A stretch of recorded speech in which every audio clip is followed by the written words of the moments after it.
A former La Jolla Country Day student opens up in court about an alleged relationship with her teacher. How she says it started in secrecy and the defense that teacher is preparing for his behavior. A disturbing sight lands near an East County home. Find out why this fire hazard is becoming a more common sight across the county. Plus, why a Marine Corps veteran is getting ready to hike more than 600 miles down the coast, eventually arriving here in San Diego. But first, a graduate of La Jolla Country Day School says her former teacher manipulated and pressured her into having a sexual relationship. Now a judge must decide whether that teacher will stand trial. 10 News reporter Rachel Bianco is live downtown where the preliminary exam for the teacher will continue. Rachel? Kimberly, Dr. Jonathan Sammartino is on paid leave right now from his new job as a teacher in the Bay Area. But if convicted of felony sex charges, he could go to prison. The judge ordered us not to show the student's face and refer to her as Jane Doe. She's a 21-year-old student at UC Berkeley now, but she was only 17 when she says her relationship with Dr. Jonathan Sammartino turned sexual. It was the routine thing. He would come at midnight, and it escalated further than just under the skin. Doe was a senior at La Jolla Country Day School. Sammartino was her psychology teacher. She testified that she wanted Sammartino to be her mentor, but things escalated. She said that she lost her virginity to the then 33-year-old married teacher when she spent the night at his house. She says the relationship lasted 5 months and continued after she graduated. She says she tried to break it off many times. He actually threatened me a lot with suicide and other self-harm behavior. She says she came forward to police 2 years after the relationship ended. I was experiencing a lot of health conditions, such as depression. I had anxiety attacks, and I was diagnosed with PTSD from this. I even took a medical leave in my fall 2017. Defense attorney Jean Iredale suggested the student was the one who pursued the relationship, referencing social media posts. Didn't you really like Dr. Sammartino, and didn't you want to flirt with him?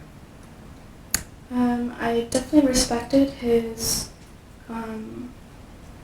credentials. I think I enjoyed his classes. In previous hearings, the defense argued Sammartino suffered from memory and judgment issues after being in a coma after a cycling accident in 2015.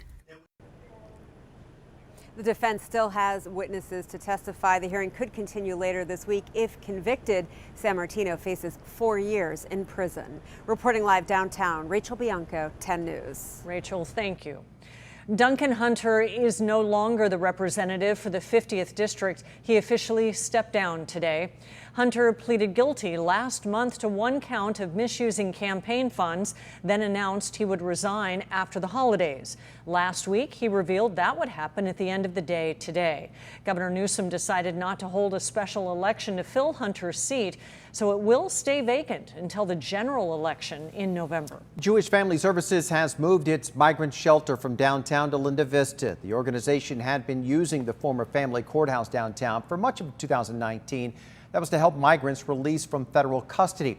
But its lease with the county ended with the new year. The shelter is temporary for migrants, often used as a transition point before they move in with other family or sponsors around the country.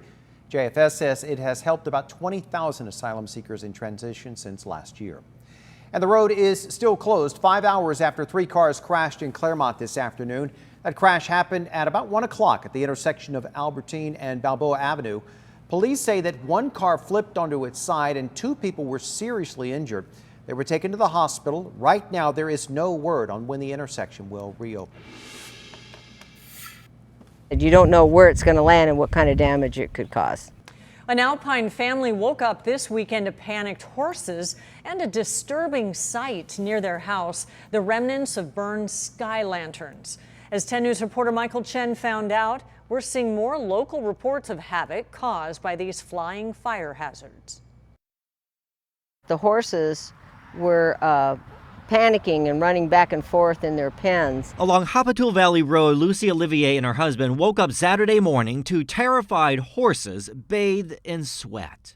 So this is Phil. One of them with an injured leg, the source of their fear just feet away. This is where we found the bag. The bag, part of burned out remnants of a sky lantern. Banned in California, the small hot air balloons use candles to spark their flight. There are birthday candles sitting on top of popsicle sticks attached to straws, attached to this large garbage bag. It landed near dry brush. Well, we were infuriated. An ominous sight in an area prone to wildfires. Thank God it didn't start a fire, but it could have been a different scenario. In San Carlos, another grateful family after they discovered a similar device and some burn marks on their roof on New Year's Day. It is the second time they have discovered a sky lantern on their property since Thanksgiving. I think it's a bad idea. I would never do something like that. In fact, some 30 states have now banned sky lanterns, the suspected cause of wildfires from Utah to Washington to South Carolina. In Germany, police believe the device caused a fire at a zoo on New Year's Eve that killed more than 30 animals. It is the type of tragedy Olivier fears could be one lantern flight away, somewhere in San Diego County. You don't know where it's going to land and what kind of damage it could cause. Michael Chen, 10 News. And she also told Michael her injured horse should be okay. In Germany, a mother and her 2 daughters are being investigated for possible charges of negligent arson in the zoo fire. The San Diego Sheriff's Department is mourning one of its own tonight, killed in a crash in Temecula this weekend. The department says that Deputy Matthew Creed died after he was thrown from his truck when it hit the center median Saturday morning. He was off duty at the time. There were 3 children in the truck when it flipped. They were all taken to the hospital for treatment. Deputy Creed worked at the Vista Detention Facility. A fundraiser has been set up to help his family. We do have a link right now on 10news.com. It's been a rough flu season in San Diego County. As of last week, there have been 5,400 flu cases, more than double this time a year ago.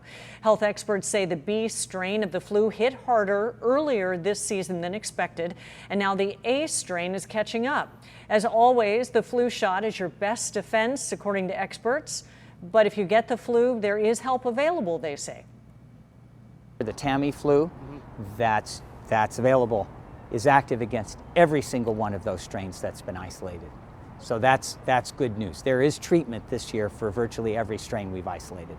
We've had 11 deaths this flu season, the same as last year at this time. Border Patrol busted a man with more than 100 pounds of meth in the North County. They say they spotted a suspicious SUV on the 15 near Temecula Friday morning and followed. That SUV eventually pulled into a gas station in Rainbow. Agents then moved in with their K9, which they say sniffed out the drugs in the gas tank and quarter panels and a spare tire. The suspect is a U.S. citizen.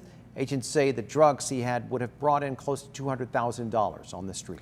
Local child care options are scarce, inconvenient, or unaffordable. That's according to 2 new reports released by several San Diego agencies today. They came together to look into the challenges working parents face across the city. They found several different factors which force some working parents to consider leaving their jobs. About 2 years ago, I almost resigned as a police officer just because I couldn't afford the child care that was out there.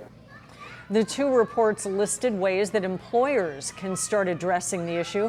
They suggest letting employees use pre-tax dollars to pay for child care and creating peer groups for parents. Students at Alliant University held a moment of silence this afternoon for a fellow student killed when a plane was shot down in Iran last week.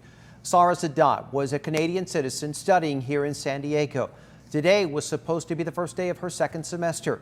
Students gathered around the university's Canadian flag to remember her.